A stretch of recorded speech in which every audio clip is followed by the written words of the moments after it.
ಪ್ರಪಂಚವನ್ನೇ ಬಾಧಿಸ್ತಾ ಇರುವ ಕೋವಿಡ್ ಮಹಾಮಾರಿಯನ್ನೇ ದಾಳವನ್ನಾಗಿಸಿಕೊಂಡು ಬಹುತೇಕ ಖಾಸಗಿ ಆಸ್ಪತ್ರೆಗಳು ಕೆಲ ಸರ್ಕಾರಿ ಅಧಿಕಾರಿಗಳ ಬೆಂಬಲದೊಂದಿಗೆ ಅಮಾಯಕ ಜನರನ್ನ ಸುಲಿಗೆ ಮಾಡ್ತಾ ಇದ್ದು, ಈ ಬಗ್ಗೆ ತಕ್ಷಣ ಜಿಲ್ಲಾಡಳಿತ ತನಿಖೆಯನ್ನು ನಡೆಸಿ ಅಂಥವರ ವಿರುದ್ಧ ಕಠಿಣ ಕಾನೂನು ಕ್ರಮ ಕೈಗೊಳ್ಳುವಂತೆ ಅಂಬೇಡ್ಕರ್ ಯುವ ಸೇನೆ ಕಾಪು ಶಾಖಾ ಪ್ರಮುಖ ಲೋಕೇಶ್ ಕಂಚಿನಡ್ಕ ಜಿಲ್ಲಾಡಳಿತವನ್ನು ಒತ್ತಾಯಿಸಿದ್ದಾರೆ.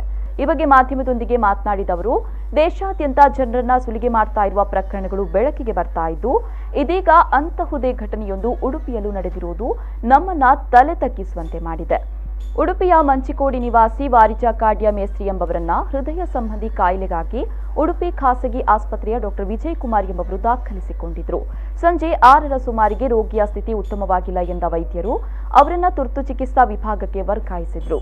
ಆ ಬಳಿಕ ಅವರಿಗೆ ಕೋವಿಡ್ ಪಾಸಿಟಿವ್ ಇದೆ ಎನ್ನಲಾಯಿತು. ಬಳಿಕ ವೆಂಟಿಲೇಟರ್ ಅವಶ್ಯಕತೆ ಇದೆ ಎಂಬುದಾಗಿ ವೈದ್ಯರ ಸಲಹೆಯಂತೆ ಬೇರೆ ಆಸ್ಪತ್ರೆಯನ್ನ ಸಂಪರ್ಕಿಸಿದಾಗ ಎಲ್ಲೂ ಸಿಗದ ಕಾರಣ ರೋಗಿಯನ್ನ ಅಲ್ಲೇ ಉಳಿಸಿಕೊಳ್ಳಲಾಯಿತು. ಜಿಲ್ಲಾ ಆಸ್ಪತ್ರೆಯ ವೈದ್ಯರ ಸೂಚನೆಯಂತೆ ಜಿಲ್ಲಾ ಆಸ್ಪತ್ರೆಗೆ ರೋಗಿಯನ್ನ ವರ್ಗಾಯಿಸಲಾಯಿತಾದರೂ ರೋಗಿ ಅಷ್ಟರಲ್ಲೇ ಮೃತಪಟ್ಟ ಬಗ್ಗೆ ವೈದ್ಯರು ತಿಳಿಸಿದ್ದಾರೆ.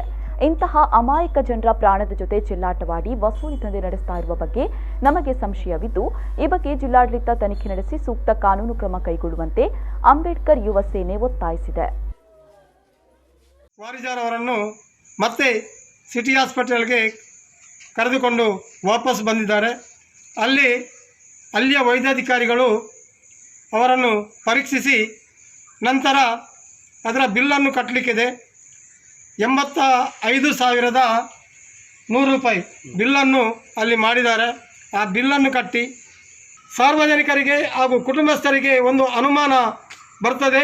ಯಾಕಂತ ಹೇಳಿದರೆ ಕೋವಿಡ್ ಪಾಸಿಟಿವ್ ನಿಜವಾಗಿ ಇದ್ದಿದ್ದರೆ ಕುಟುಂಬಸ್ಥರನ್ನು ಇವರು ನೀರು ಕೊಡಲಿಕ್ಕೆ ಬಿಡ್ತಾ ಇರಲಿಲ್ಲ. ಆದರೆ ಇವರು ನೀರು ಕೊಡಲಿಕ್ಕೆ ಬಿಟ್ಟದ್ರಿಂದ ಜನರಿಗೆ ಸಂಶಯ ಬಂದಿದೆ.